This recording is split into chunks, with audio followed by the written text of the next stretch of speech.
queda unos 5 minutos ahí dándose la muy rato la bola. Y aquí queda la otra.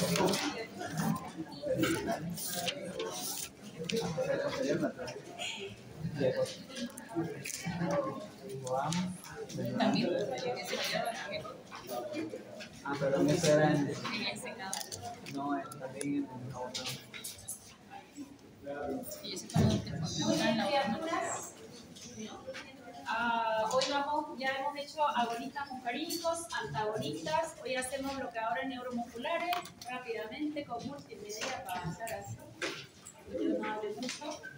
Y de ahí empezamos adrenérgicos, ¿de acuerdo?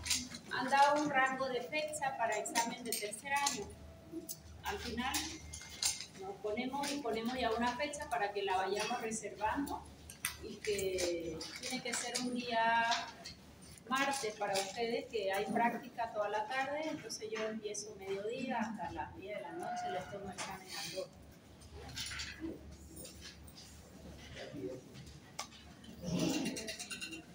¿Algo? ¿Un comentario? Ya, antes de entrar Todos vamos a dar examen oral. Aplázame, no, porque estudian más.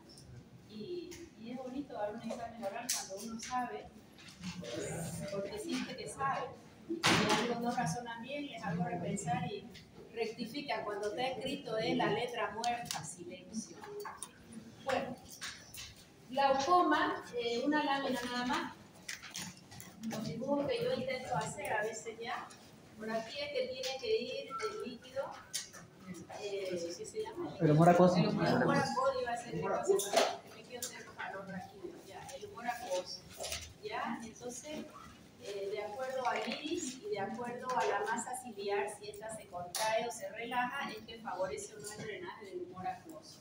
Siempre me preguntan ángulo cerrado o ángulo abierto. ¿Cuál es la diferencia? El que es crónico, que muchas veces es asintomático, aunque a veces puede haber dolor de cabeza o puede haber una molestia, el crónico es de ángulo abierto, o sea que no está completamente cerrado el drenaje.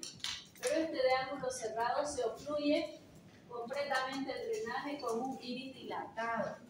Es por eso que un fármaco agonista alfa, que dilata tanto la pupila, nos puede hacer un glaucoma de ángulo cerrado. Hoy lo vamos a avanzar, estos agonistas alfa, venta libre. Los fármacos, sí, así como escuchan que parecería que ponen un limpia parabrisas al ojo y queda el ojito blanco. ¿Okay? Nada más esa lámina para que ustedes... Y esto me pareció importante. ¿Dónde es que van a actuar los fármacos? En el músculo radial del iris, en el esfínter del iris, en la masa ciliar. O sea que unos actúan en esfínter y otros en masa ciliar, que es lo que hemos ido mirando. ¿Ya? Bueno, vamos con... Ya tengo el super pasador,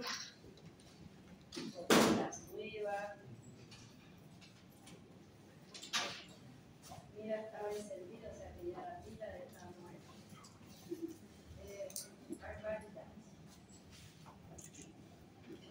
Recién pasé clase en portugués, pero se contagia el portugués, porque no es así. Voy a la playa, abro valija y me paso.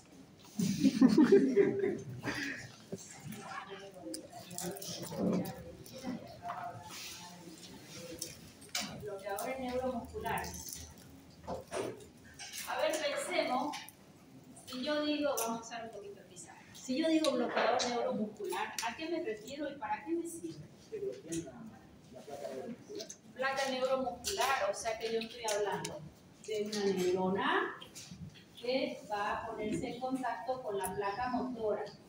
Pregunto, ¿quién es el neurotransmisor responsable de la transmisión neuromuscular? Eso, no hay dónde perderse.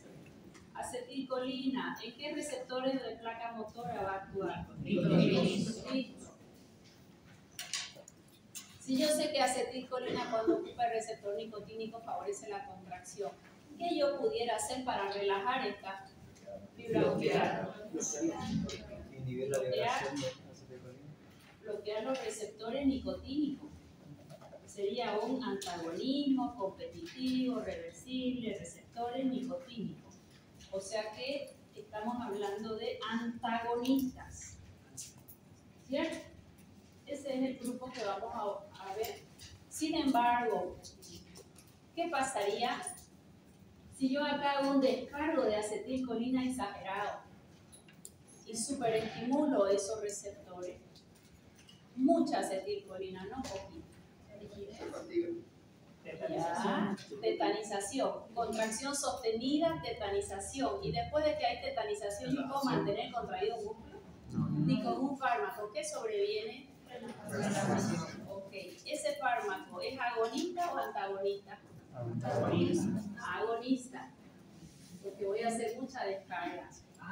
¿Y son despolarizantes o antidespolarizantes? Despolarizante, y estos son antagonistas o antidespolarizantes. Mecanismos de acción opuesto, los dos grupos se usan. ¿Está claro? Ahora ya con esa introducción vamos a ir poniéndole aceleración. Ahí está. Tenemos nuestra neurona que va a liberar su acetilcolina, bellísima. ¿Quién va a biotransformar a la acetilcolina? La grasa. Ok, y la biotransforma en acetilcolina. Y la colina que va a ser recaptada. Si hay acetilcolina, estos son los puentes de actina y miocina, se entrecruzan y favorecen la contracción. ¿Cómo vamos a clasificar este grupo? Antagonista, por el primer grupo que dije acá. Si yo bloqueo los receptores nicotínicos, bloqueo competitivo, reversible y evito la despolarización, va a haber una relajación desde el inicio, porque yo no voy a dejar que acetilcolina ocupe su receptor. ¿Qué mecanismo de acción tiene? Antagonista, competitivo, reversible, receptores nicotínicos. ¿Va a haber despolarización? No, porque yo voy a bloquear. Mientras que el otro grupo sí va a despolarizar. Va a liberar tanta acetilcolina que ese paciente que está en la camilla, próximo a que lo intube, porque para ello es un bloqueador neuromuscular, para hacer relajación de todo el músculo, principalmente respiratorio. Está en la camilla listito y ya está el anestesiólogo, tubo, y le coloca el bloqueante neuromuscular. Si él despolariza, ¿yo qué voy a esperar en ese paciente que está acostado en la camilla? Lo empiezas a mirar y empieza a contraerse como que tuviese una convulsión. Ya casi no se usa la succinilcolina, pero yo todavía lo he visto. Empieza a contraerse y después va mirando todo ahí, ¿no? Lo que va a hacer el anestesiólogo, y luego hace esto, que se cae, se duerme. ¿Ok? ¿De qué se queja ese paciente cuando despierta de la cirugía? Si has tenido una contracción sostenida y nada, gimnasio nunca, en el caso de una solución, una macurca. ¿Cómo te sentís? ¿Te duele algo? No, dice, no te duele nada, pero es una macurca, dice, como que me pasó un tren por encima, como haber ido al gimnasio unas 5 horas sin parar, en un cuerpo no habitual. ¿Okay? Esa es la sensación. ¿Qué tipo de fármacos son? Agonistas, nicotínicos. Van a hacer que se libere más acetilcolina. Y eso uno lo va viendo. A veces en fisiología hacen esa práctica de ponerle a la rana la succinilcolina y se contrae y después se relaja. No sé si lo han hecho, creo que lo han hecho online. ¿Para qué va a servir? Ojo, si yo digo bloqueadores neuromusculares, no es lo mismo que un relajante muscular, de lo que es pseudo relajante. Aquí si estoy contracturado, me tomo un relajante. Ese relajante tiene un carisoprodol, B6, magnesio, no es lo mismo. Acá es un bloqueo neuromuscular. ¿Qué es lo que yo quiero bloquear? ¿Para qué quiero bloquear los músculos respiratorios en un paciente que quiero intubar? No, la broncoaspiración es la atropina, sequedad, seco todo. Ya hemos avanzado 2 preanestésicos, ¿verdad? La atropina hace una sequedad para que no se rompa. ¿Bien? Pregunta examen. ¿Y para qué quiero relajar? Para que no haya respuesta de tos. para que no haya respuesta de todo y para que el paciente no pelee con el respirador. Ya van a escuchar ese término en la emergencia, en la terapia, porque si yo estoy relativamente consciente y no relajada, ojo, para que haya relajación muscular, él perdió la conciencia. Si yo estoy consciente y me intuban, yo voy a intentar sacarme porque siento que algo me obstruye, me molesta y no me deja respirar. Fíjense, cuando estamos desintubando a un paciente, si han tenido la oportunidad, sucede el paciente con una cirugía que ha sido por anestesia general, va abriendo un poco el ojo y él quiere sacarse el tubo, entonces lo amarran.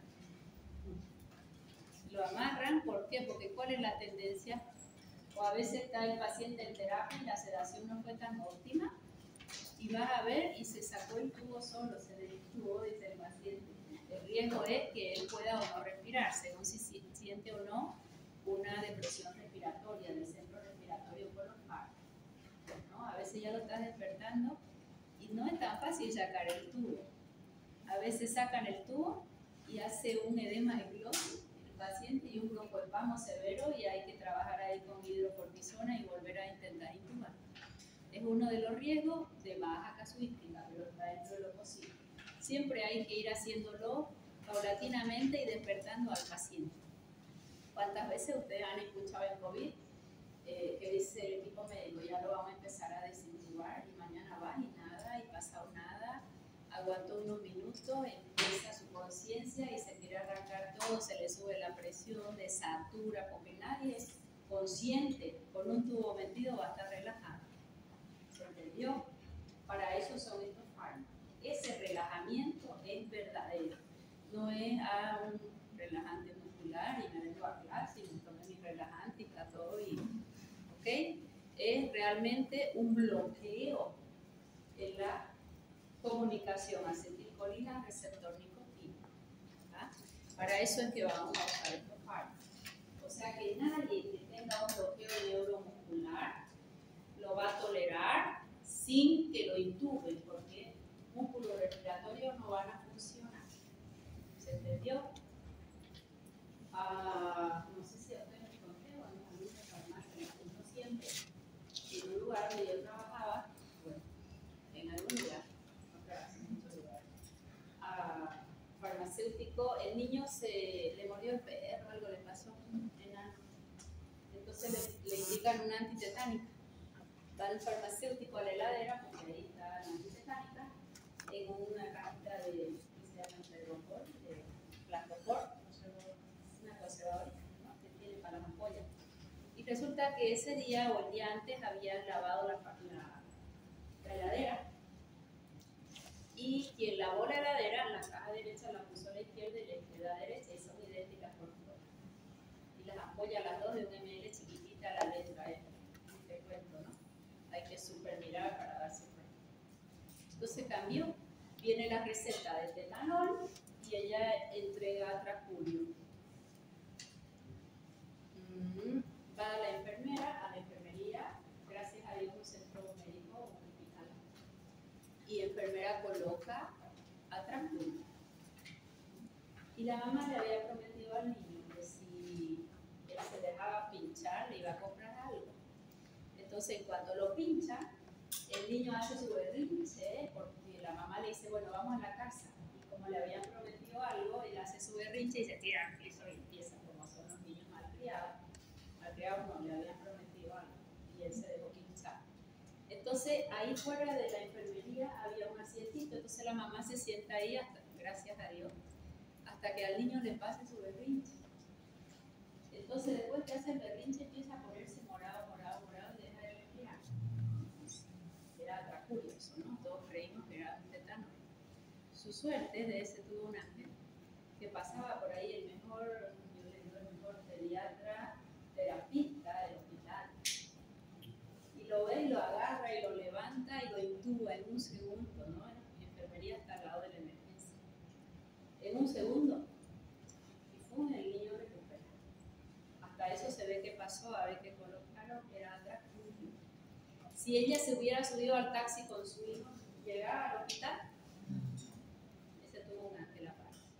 Eso lo cuento porque Primero porque uno de farmacéutico le puso una lupa así de grande en la farmacia para que todo apoya que todo lo que se dispensa, leerlo, mirarle la fecha de vencimiento inclusive y estar seguro, porque son actividades automáticas. Yo voy a la heladera siempre acá, yo voy aquí, mi cabeza en cualquier lado, pero estoy trabajando. Y la enfermera, fueron 2 filtros que se escaparon. ¿Okay? O sea que eso recomiendo, porque a veces nos toca colocar ampollas a los médicos.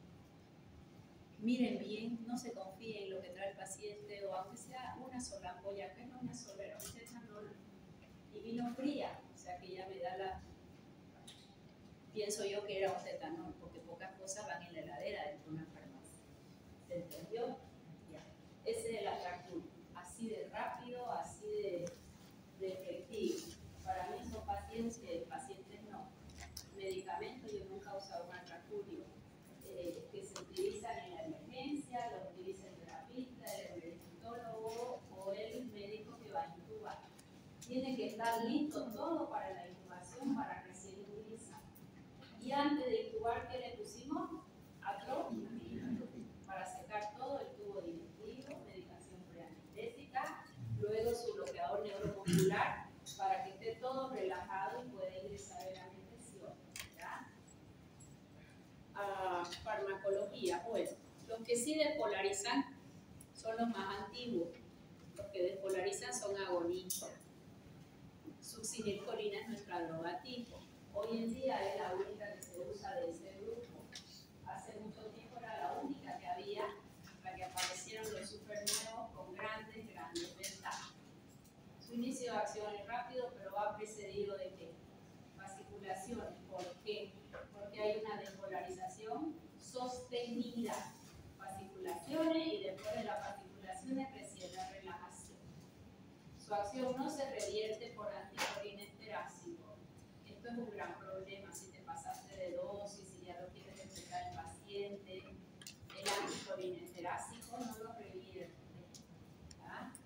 Puede hacer hiperpotasemia tras que se administra, y la hiperpotasemia generalmente hace la arritmia cardíaca severa.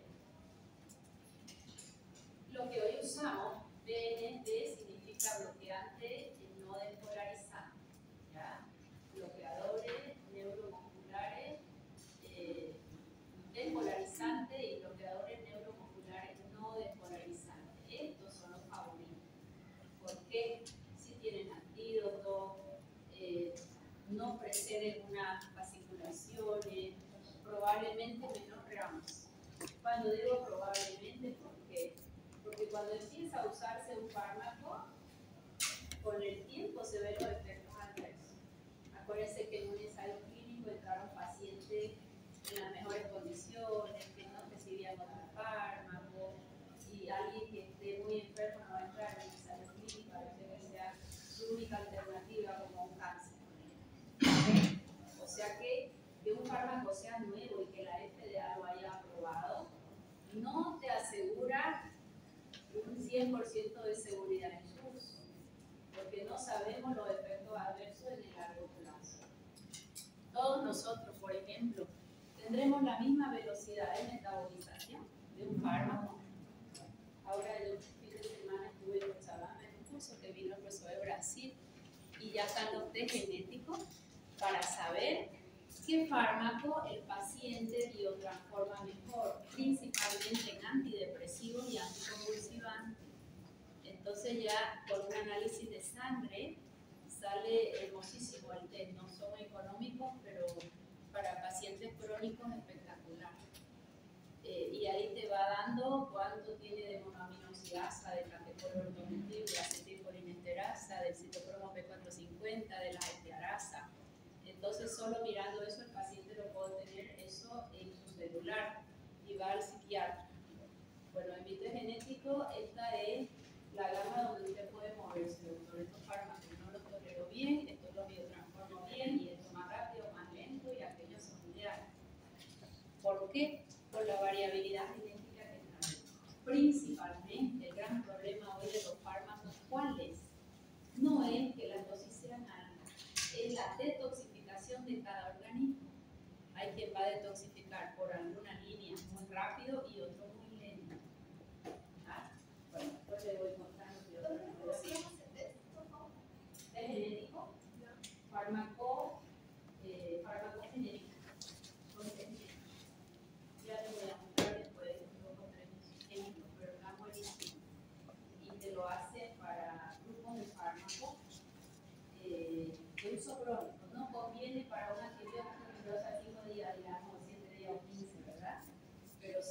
para un paciente que convulsiona, para ver cuál es su mejor anticonvulsionante que probablemente va a usar de largo plazo.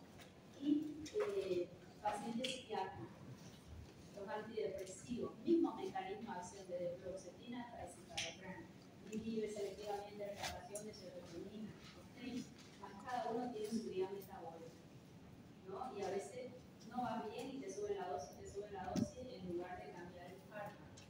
Pero con esos test ya te orientas rápidamente cuál es el ideal. Y hay experiencias ya bellísimas en pacientes que venían tomando el mismo mecanismo de acción, solo cambiaron el fármaco del paciente. Está buenísimo. Bueno, acá. No despolarizante. Mecanismo de acción. Antagonista, competitivo, reversible, receptores nicotínicos. Para iniciar la acción sí requiero mayores dosis, claro, porque tengo que bloquear todos los receptores nicotínicos. Pero ¿cuál es la primera y única respuesta? Relajación muscular, que no haya contracción. Y vamos a ver aminoesteroides y los benzilisoquinolínicos. Enseguida vemos un no. Vamos a empezar por los que no despolarizantes, que son para mí los mejores, o los más nuevos. El mecanismo lo hemos repetido tantas veces que ya lo saben. ¿Qué mecanismo de acción? Bloqueo competitivo, porque van a competir por receptores nicotínicos. Reversibles, porque ocupan el receptor y se marchan. Uno semivida más corta, otro más larga. Si yo solo quiero intubar al paciente para hacer una apendicitis, normalmente se hace una peli, pero hagamos de cuenta que hay que hacerle una anestesia general. Quiero uno de semivida corta o de semivida larga, contra un paciente que hay que intubarlo por una neumonía que va a quedar unos días. Corta. Esa es la respuesta. Impide que se despolarice la membrana, relajación muscular, coadyuvante para la anestesia, para lograr relajación muscular y poder intubar al paciente. Eso es del libro de Flores, así que prohibido sacar fotos, tocarse con el libro. He sacado de Flores, así que nada, página. Benzilisoquinolínico y las aminas. Y los aminoesteroides, en realidad son 3 grupos. Yo no les pregunto si es benzilisoquinolínico o aminoesteroide. Mientras ustedes me los nombren esto, perfecto. Y el único que es del otro grupo, de los despolarizantes, es la succinilcolina. O sea que cómo van a estudiar. Succinilcolina es despolarizante. Y todos los demás que se acuerden son no despolarizantes.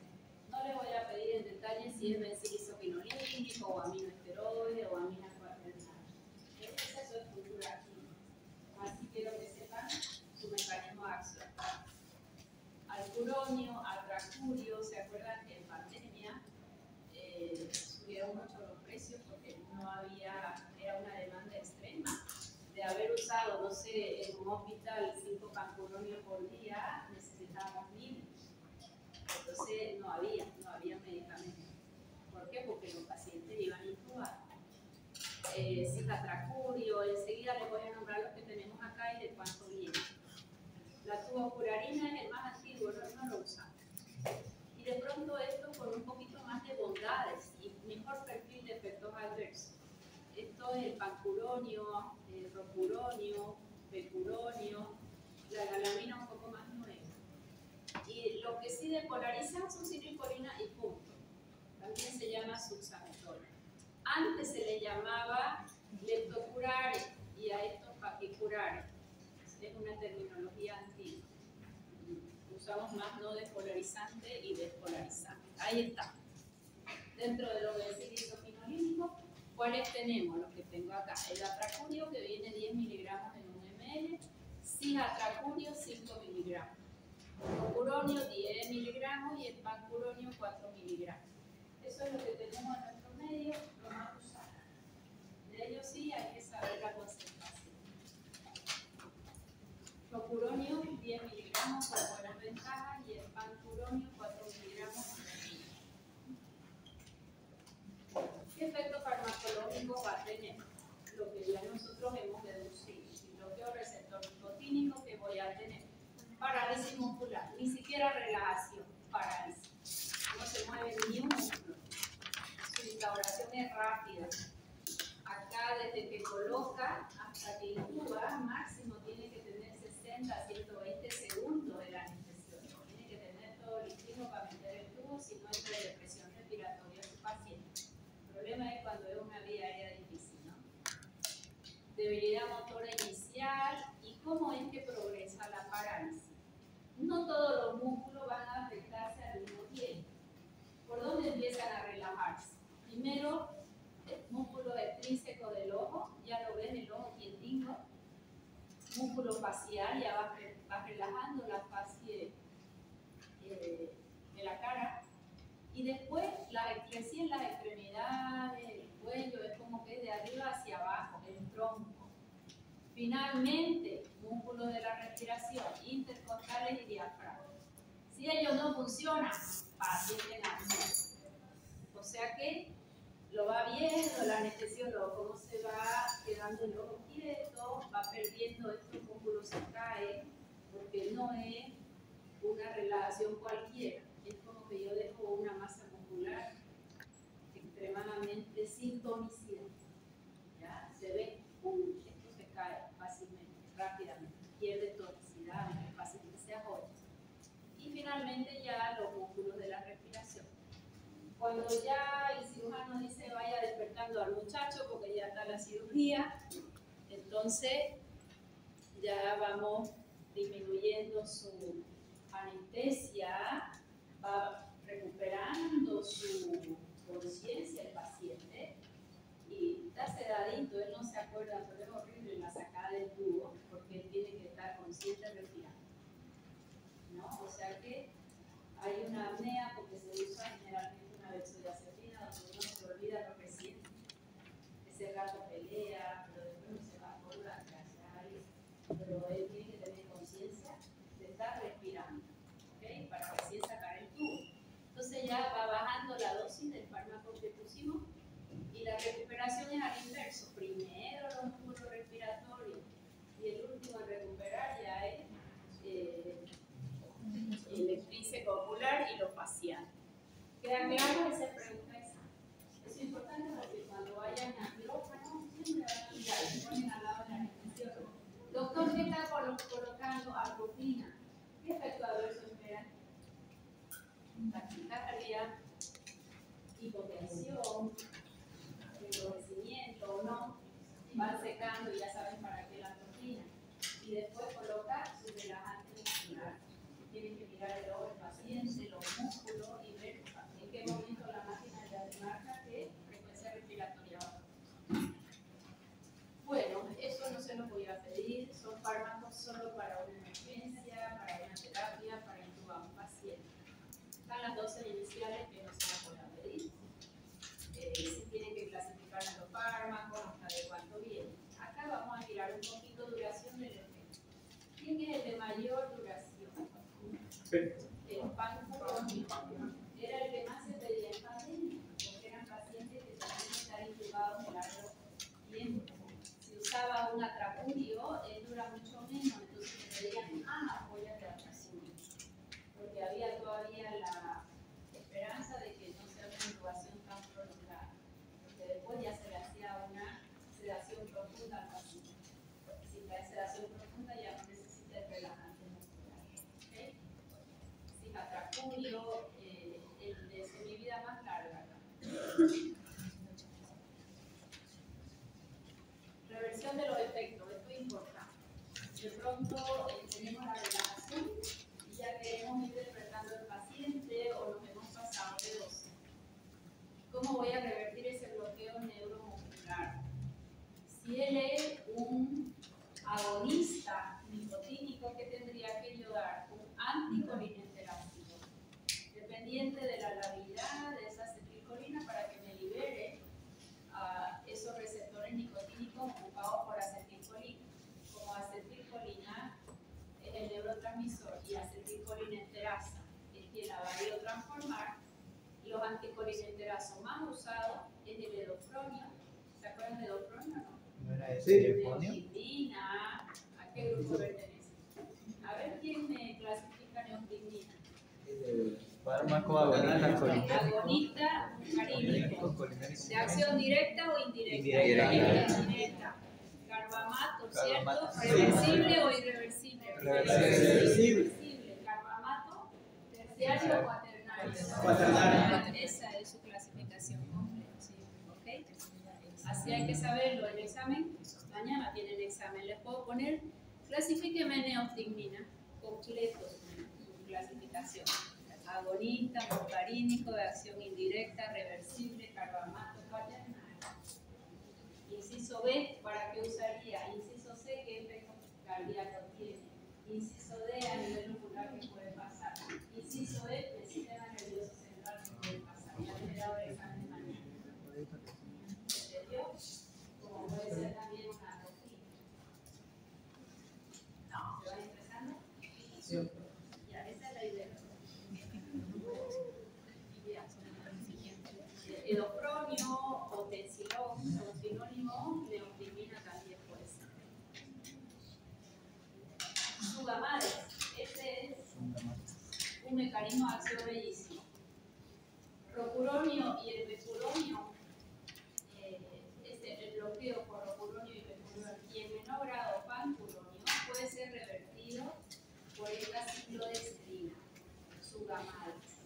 Fíjense qué es lo que va a hacer el sugamares. Va a encapsular, o sea que él se lo trae hacia sí mismo, al relajante muscular, lo encapsula como formar una gota dentro, lo encapsula, lo capta y se lo lleva.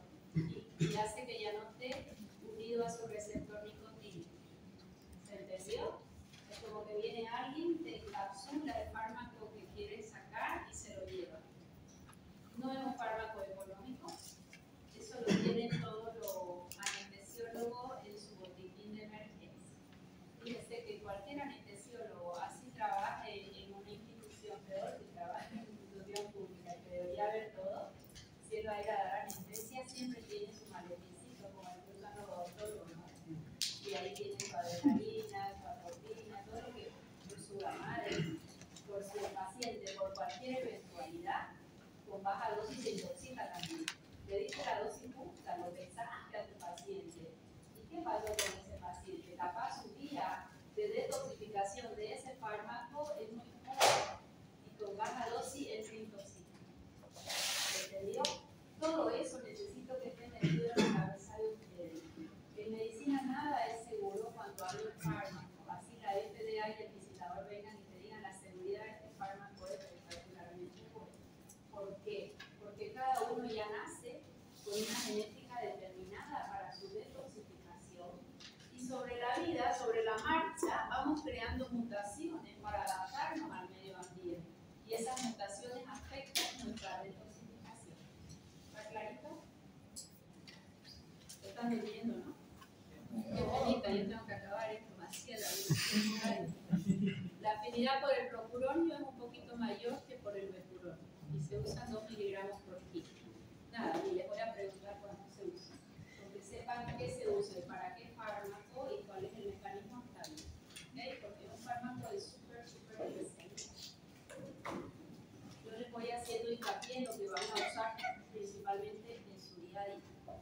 ¿Quiénes esos bloqueadores? Musculares, no dolores. ¿Cómo es que ellos actuaban? ¿Qué había previo a una relajación, una parálisis?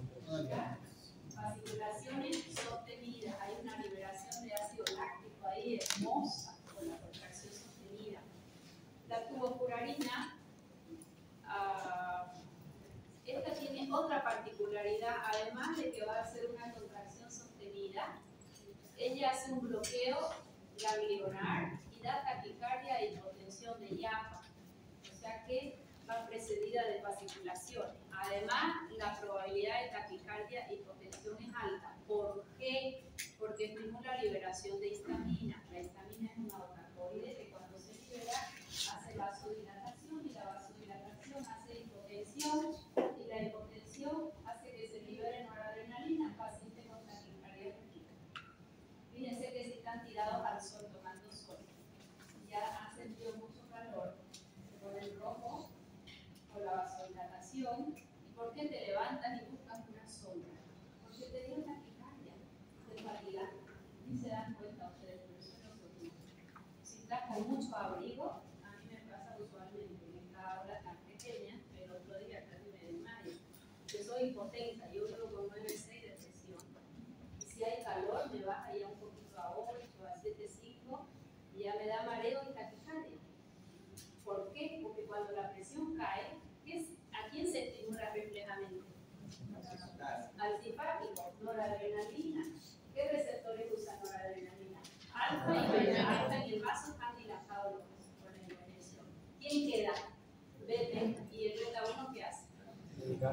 taquicardia refleja tratando de dar mayor cantidad de sangre y oxígeno.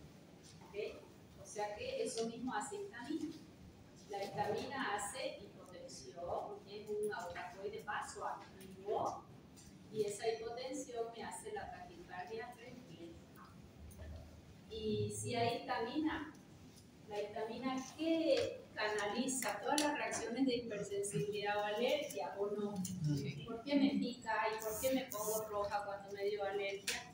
Por la histamina. O sea que además de ser vasodilatadora, ¿qué más va a hacer? Va a ir desencadenando la cascada de la hipersensibilidad. El paciente puede hacer broncoespasmo, tiene todo el derecho del mundo. Si es asmático, ni le cuento. Entonces, si yo les pregunto, estos más antiguos bloqueadores neuromusculares, ¿qué efecto adverso tienen? Uno, que para la relajación vienen fasciculaciones sostenidas. Número dos, liberación masiva de ¿qué? Histamina. ¿Y la histamina qué hace en el vaso? Vasodilatación. Reflejamente, ¿qué hay? Taquicardia. Y si hay histamina, ¿qué más hay? Todas reacciones de hipersensibilidad, que puede ir desde un rash hasta un edema de glotis, hasta un shock anafiláctico. La misma reacción es de que yo me tomé algo y me dio alergia y me picó y me olvidé, o te sacan la polera y te dicen, tu mamá, mira, está roja tu espalda, a ver, ni me di cuenta, me picaba, parece uno, pero no me di cuenta, es alergia, probablemente. Como puede ser, mismo mecanismo de acción, pero generalizado, eso ya es un shock anafiláctico.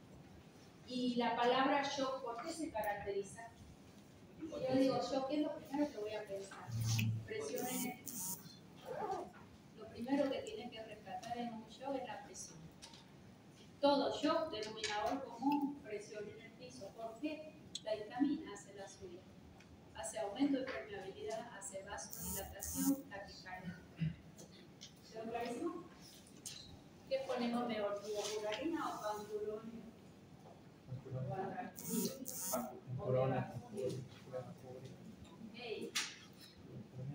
Panturonio y metacurio hacen el bloqueo, pero mucho menos. O sea que estos dos, este efecto del bloqueo ganglionar está minimizado respecto a esto. Fármaco más nuevo, atracurio, doxacurio, ese bloqueo prácticamente no lo hace. Fíjense cómo va mejorando en su performance o perfil de seguridad. Y el panturonio puede hacer una respuesta más bien de elevar presión rápidamente en lugar de disminuir. O sea que es más nuevo, menos efecto adverso, pero su efecto adverso va en otro sentido. Con esto que quiero decir, ningún fármaco está exento de reacciones adversas. Si doy el fármaco para relajar al paciente e intubar y tengo un efecto adverso sostenido, eso se llama diatrogenia voluntaria. Quien lo coloca sabe que puede existir, entonces debe estar atento. Porque si hay una taquicardia, probablemente pare un poco, beta-bloquea al paciente y recién va a seguir. Si va a dar menos dosis o va a cambiar de relajante muscular. ¿Se entendió? Es un riesgo alto medical. ¿Puede una aspirina hacer una hipersensibilidad o alergia, incluso un shock anafiláctico? ¿Sí o no? Sí. Aspirina. ¿Es alérgico a aspirina ni olerla? Como puede que sea alérgico y le pica todo y pasó. Pero puede ser un shock anafiláctico, sí. Una aspirina que parece tan inocente, que es de venta libre, que uno va y se la compra y le duele la cabeza y no es paracetamol y aspirina de todo eso que me sirve. ¿Sí o no? Entonces, ningún fármaco está exento, ni una pinche aspirina, que es tan antigua, es uno de los fármacos más antiguos. Cada vez se le va descubriendo inclusive nuevos efectos farmacológicos. ¿Cuál es el último efecto farmacológico de aspirina? Es un analgésico, antitérmico, antiinflamatorio, antiagregante plaquetario. ¿Cuál es el último? Antipoliposis. Pacientes que tienen tendencia a los pólipos intestinales, aspirina, 100 miligramos diarios. Bloquea la producción de los pólipos. Ustedes saben que un pólipo intestinal que no es extirpado, porque hay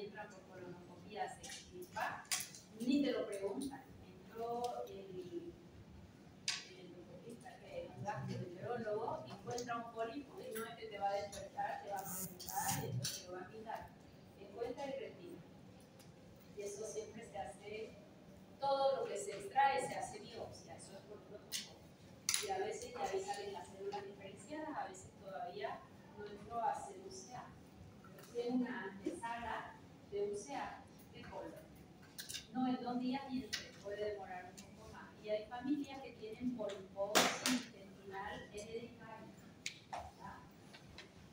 ¿Qué es eso? Imperfecto farmacológico de aspirina.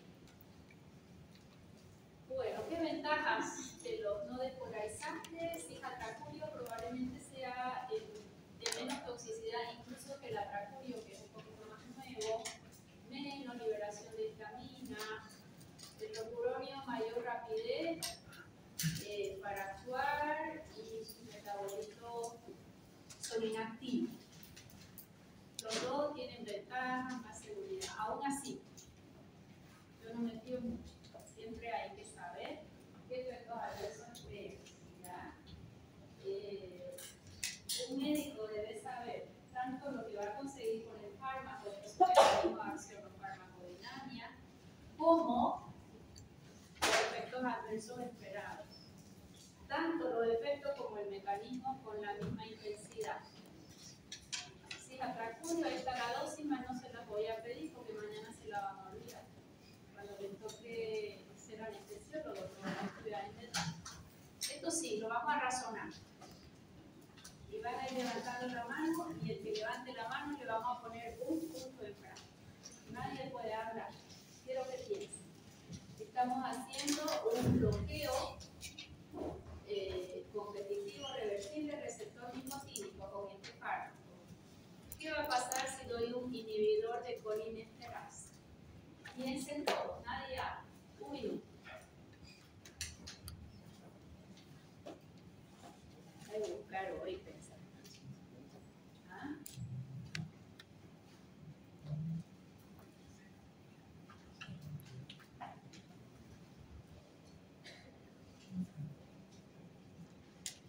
Tiempo, arriba las manos. 1, 2, 3, 4, 5, ¿quién más?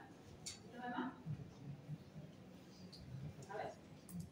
Ya va a haber fasciculación porque la acetilcolina va a actuar por más tiempo en los receptores y no va a haber la transformación y recaptación. A ver, te ayudo un poco. No está mal tu razonamiento, pero estos no van a despolarizar, están bloqueando receptores nicotínicos, por eso hay relajación. ¿Qué va a hacer un inhibidor de acetilcolinesterasa? No va.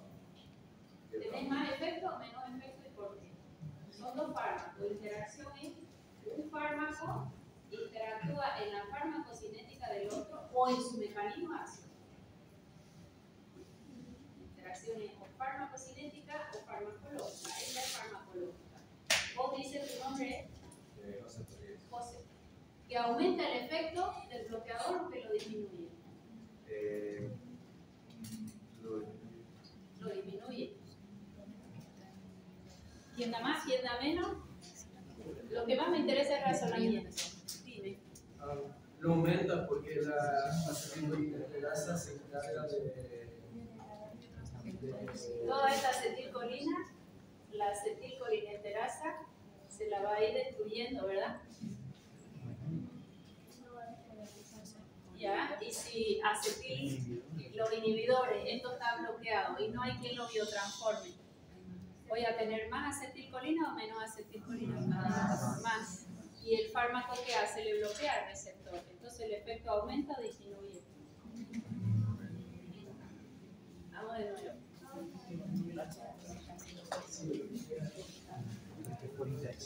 Silencio. Aquí está mi acetilcolina. Van a actuar aquí en receptores llamados nicotínicos, ¿verdad? Ok. Si acetilcolina actúa en los nicotínicos, hay contracción. Pero esto yo lo estoy bloqueando con el fármaco. Entonces este músculo se relaja. ¿Cierto? Esta acetilcolina que quedó desplazada, porque alguien le ocupó el receptor, tiene que ser biotransformada por quién? Acetilcolinesterasa para que la barra y se la lleve.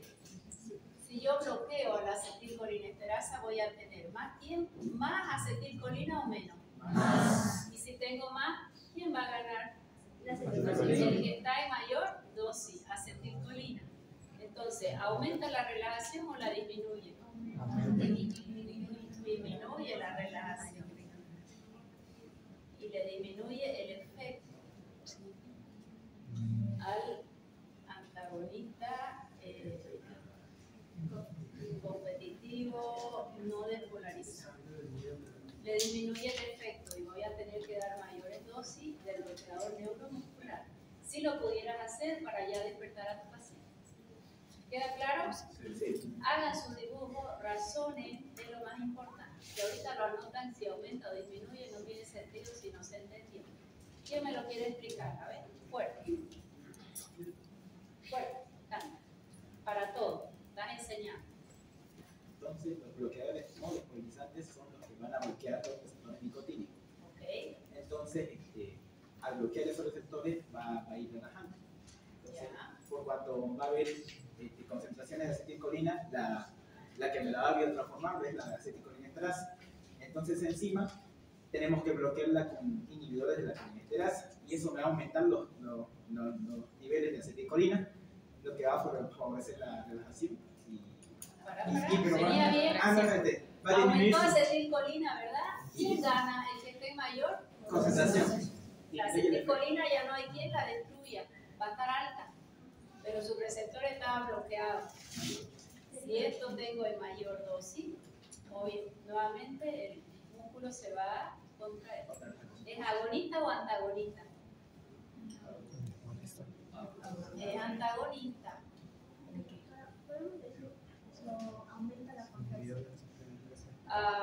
Lo que pasa es que si esto todavía hay algunos bloqueados, no es que te va a aumentar, pero sí le bloquea su actividad. Porque vos querías relajación y vas a ir perdiendo relajación. Son antagónicos, son antagonistas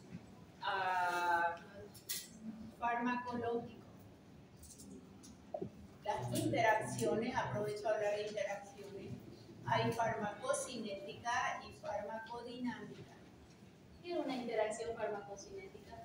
Un fármaco le altera la absorción al otro, la aumenta o la disminuye.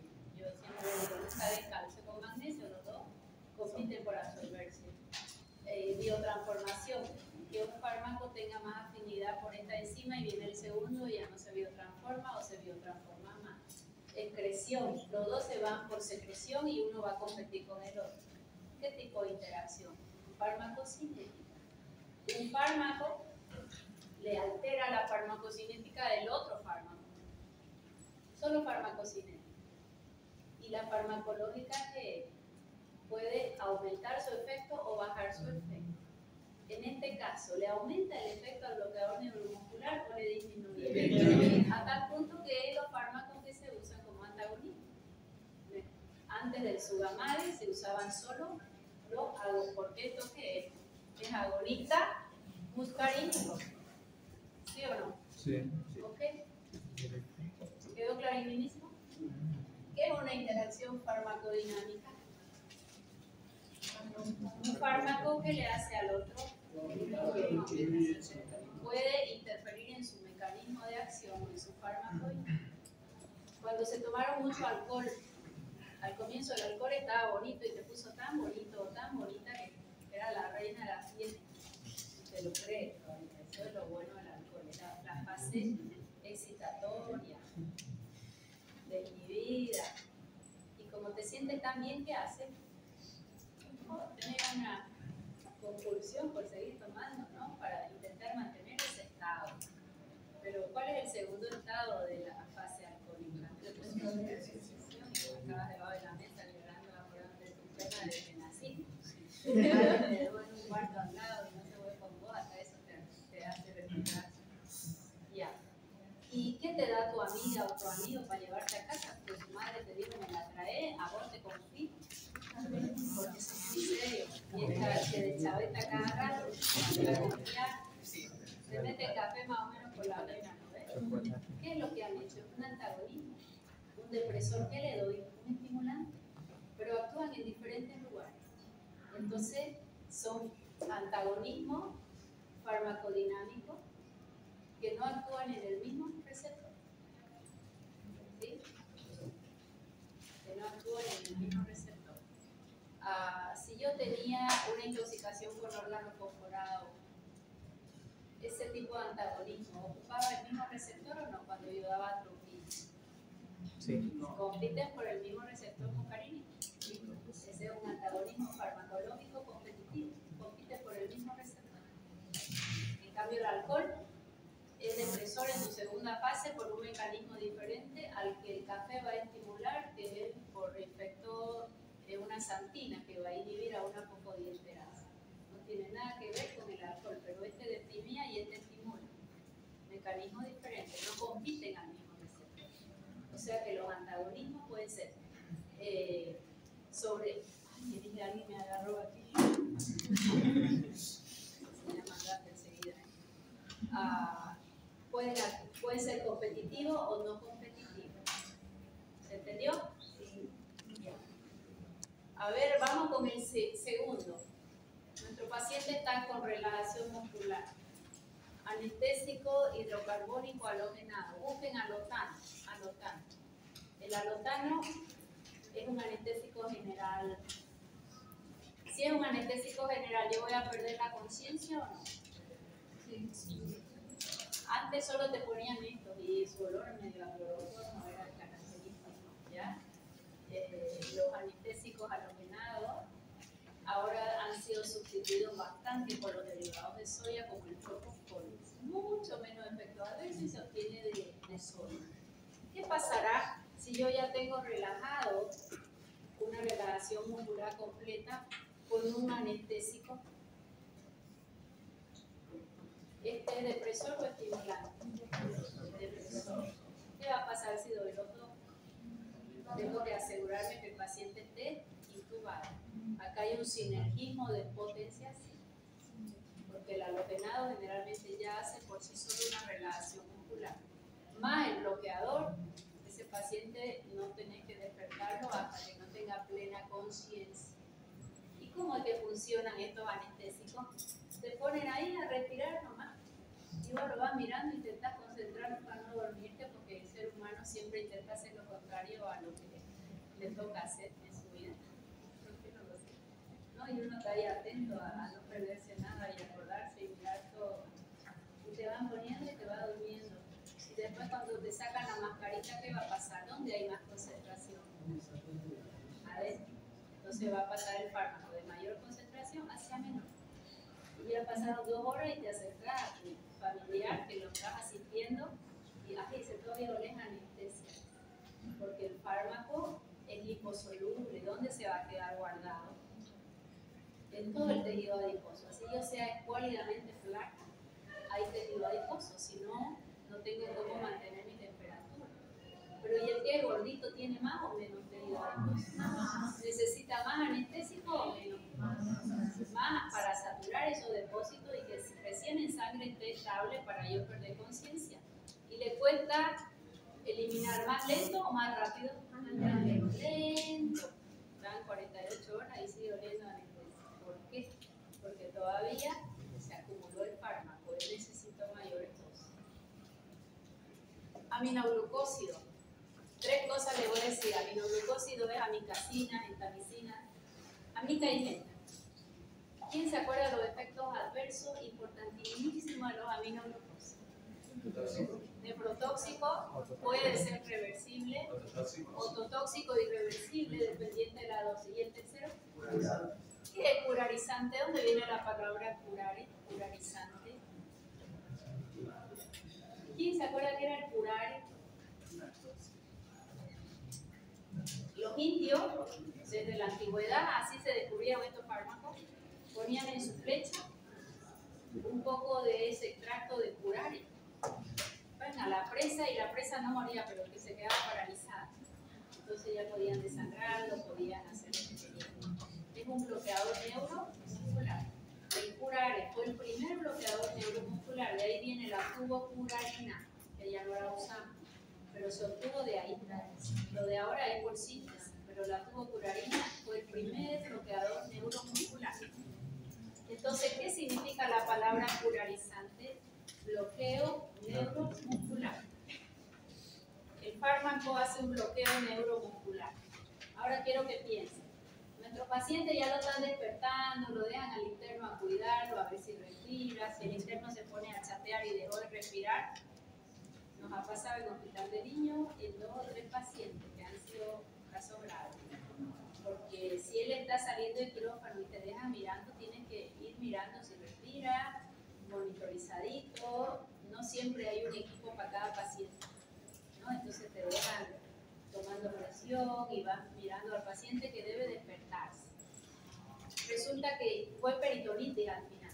Ya cuando entraron, ya ese abdomen estaba infectado, así que han lavado muchísimo, han dejado un par de drenajes. Y dice el cirujano, habíamos hecho una cefradina de profilaxis quirúrgica, pero no es profilaxis, necesito tratamiento porque aquí hay infección. Y decide usar antibióticos, no profiláctico de una sola dosis, sino ya 7-10 días. Y una penicilina o cefalosporina más un aminoglucósido, decidió. ¿Puedo dar un aminoglucósido después de en una recuperación anestésica? No. ¿Por qué? Ni te das cuenta y él que ya se estaba respirando por sí solo, puedes hacer un bloqueo neuromuscular. Si ya se despertó, ya está en piso, ya está con los ojos abiertos, conversando, ¿puede hacer el aminoglucósido? Sí. El problema es cuando el paciente está todavía bajo el efecto del bloqueador neuromuscular. Nunca van a ver que tras que sale el quirófano colocan un aminoglucósido. A veces lo pone el cirujano y dice a tal hora, te pone la hora, donde él asegura que ya salió de recuperación, ya está en su habitación. ¿Quedó clarísimo? Ahora vamos a ver quién razona. Este grupo de fármacos, nifedipino, amlodipino, verapamilo, limpiacet, bloquea canales al calcio, ya lo vamos a estudiar, son antiarrítmicos.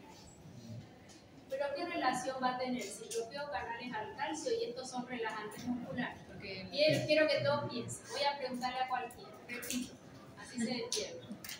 ¿Ya? Este bloquea canales al calcio, ya lo vamos a estudiar. Y mi paciente tiene un bloqueo neuromuscular. Yo quiero saber si es sinergista, le va a aumentar su acción o va a ser antagonista y por qué. Un minuto.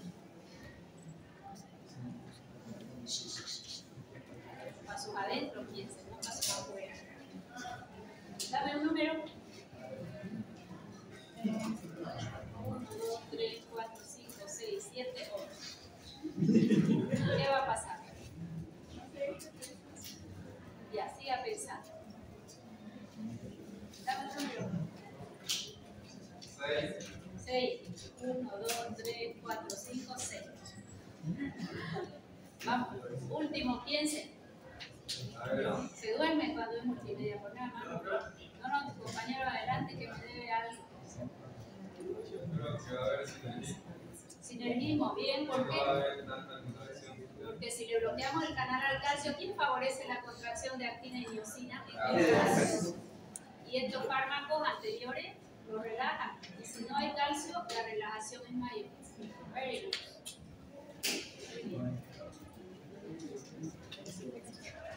Succinilcolina es la más antigua, viene de, las ampollitas vienen de dietas que tenemos nosotros, son 500 miligramos en 10 o 50 en 1.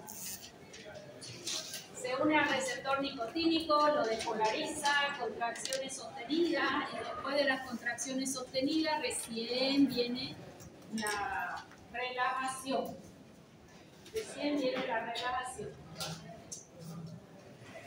Fue el más antiguo de todito. ¿Para qué sirven los bloqueadores neuromusculares? No sirve para relajar un músculo si yo estoy contraída. A no ser que sea tu suegra y quieras dejarla sin respirar. ¿Ah? Para la tetanización. Cuando el paciente tiene ya una fase 3 del tétano, esa sacudida, puedes usarlo, pero tiene que estar intubado. Si no, no va a respirar. Intubación endotraqueal. Esto es de acción rápido. Es inactivado por la colinesterasa plasmática. Esto me interesa más que todo. Hace una apnea muy rápido, dolor muscular. Hiperpotasemia igual que los anteriores. Y puede elevar la presión intraocular, la intragástrica y estimular el vómito. Fíjense los efectos adversos. Eso voy a preguntar porque casi no usamos ni succinilcolina. Yo les pregunto la succinilcolina, ¿cuáles son sus desventajas?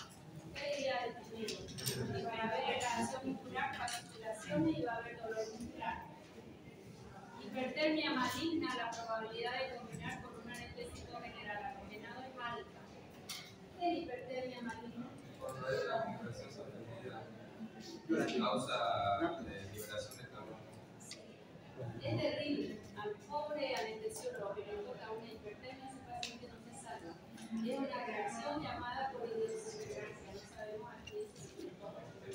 Que probablemente ahora teniendo las poblaciones se pudiera saber si siendo esto halogenado cada vez se usa menos, pero todavía se usa. Si eres alérgico a la soya, pues mejor no te puedes poner como anestésico general, tienes que usar un alotano. Cuando se usa alotano junto con succinilcolina, las probabilidades de hipertermia maligna son muy altas. ¿En qué consiste? Es una producción de calor del cuerpo exagerada.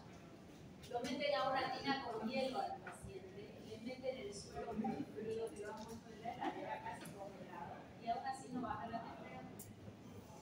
Generalmente ese paciente fallece porque el corazón no se ve.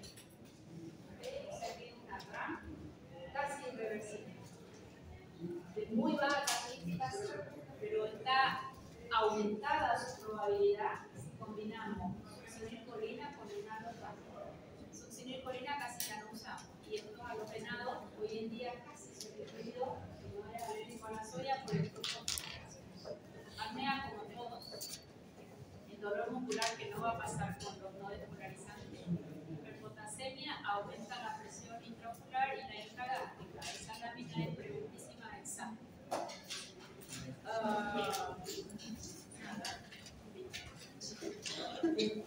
Le voy a dar su tarea para que me esperen con el pizarrón llenito el día cuando ya.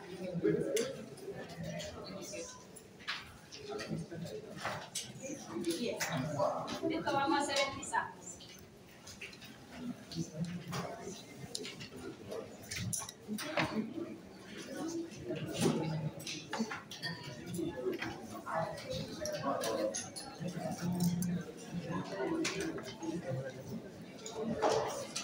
Bien. Ahora se van a chocar con su libro de farmacología, ¿verdad? Y van a preparar agonistas adrenérgicos para día jueves. Profesora, ¿de qué está hablando? Está hablando del sistema simpático, cuyo neurotransmisor es noradrenalina. ¿Sobre qué receptores es capaz de actuar? Alfa y beta. ¿Cuántos alfa hay? 2. Alfa 1, que no se coloca el 1, se sobreentiende que es 1, y el alfa 2 voy a preguntar dónde se encuentran, qué pasa si son ocupados, hay más liberación, menos liberación de noradrenalina. Y los beta, beta 1 es el corazón, beta 2 es muchos órganos, y beta 3 están en estudio en los adipocitos, para quemar grasa sin hacer mucho.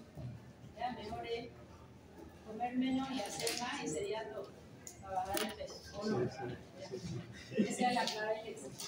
¿Qué voy a necesitar? Resulta que cuando la noradrenalina actúa en alfa estimula, generalmente por ahí hay un par de excepciones. Cuando actúa en beta, en lugar de estimular, inhibe, excepto donde hay una estimulación. Por lo contrario, inhibición y estimulación. Pregunta del millón. ¿Qué va a pasar ahora si yo sé que un órgano como ser el vaso, músculo liso vascular, tiene receptores alfa y beta, y la noradrenalina actúa en alfa y en beta, y son opuestos?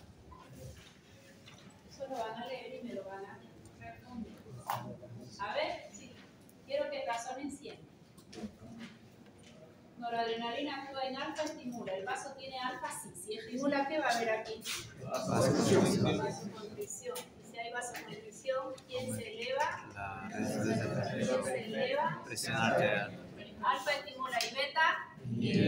Si hay una inhibición, ¿qué va a haber? Si hay vasodilatación, ¿qué pasa con la RPB? ¿Qué pasa con la presión arterial? ¿Son opuestos o no? Sí. Y el vaso tiene los dos, y en los dos puede actuar la noradrenalina, que es mi neurotransmisor normal.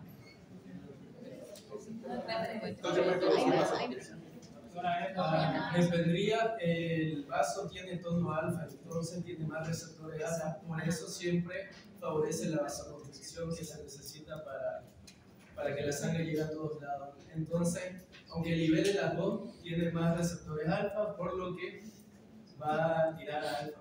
Me gusta. Ahora te retruco. Si le ponemos adrenalina al paciente como fármaco, mi tono es alfa, perfecto. Aprobado hasta ahí. Ahora te digo, te traigo una ampolla de adrenalina que actúa en alfa y en beta.